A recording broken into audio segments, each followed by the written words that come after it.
As far as the crucial hearing on the Blue Whale challenge, the fatal nasty game there is concerned, the Supreme Court has now issued a notice to the centre on the matter of this game. The notice has been issued on a plea which is seeking a complete ban on this game to stop its circulation in private WhatsApp groups altogether. The Supreme Court has also sought a detailed reply in 3 weeks' time. Top court there also sought Attorney General's assistance in this matter. Our correspondent Meenakshi getting us further details here on this. Meenakshi, on what this means, a 3 weeks notice to the centre on what possible action can be taken to ban this game altogether.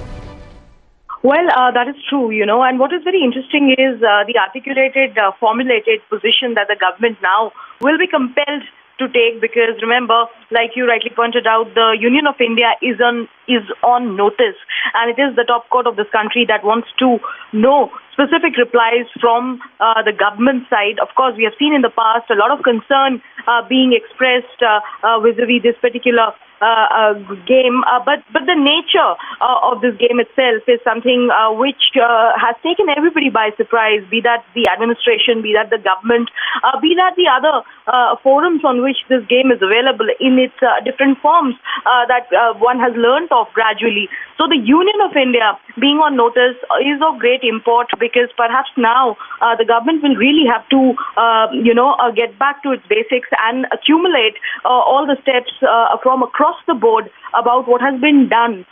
We have seen a lot of concern being expressed orally about the outbreak of this game, but it is now the Supreme Court has gone ahead and admitted this particular petition. Not just that, it has also sought the top law officer, who is the Attorney General of India, his assistance in going ahead and conducting the hearing in this.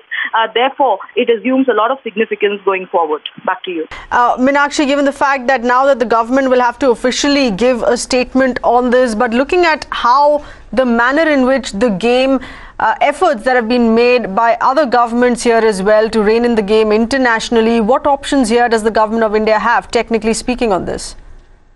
Well, that is something which calibrated legal strategy of the government will offer answers to, because remember, this has just happened a short while back, some moments back, about 10 or 15 minutes back in the Supreme Court, and the attorney has also been put on notice because he's been asked to assist the court. So this is all very new, and given the fact that the outbreak, like we've been talking about consistently on Mirror Now, has taken everybody by surprise, the nature of this game, the other dynamics which are attached to this entire gamut of the outbreak of Blue Whale, because in many terms it's not even available as Blue Whale. There are several other names that this game goes by, and there is this entire school of thought that exists that this particular administrator of this game chooses who it wants to play the game with. So the problem is of a unique nature. And crack the code on how this game, which is internationally banned but continues to be shared and circulated in private groups there. Meenakshi, many thanks for getting us those inputs.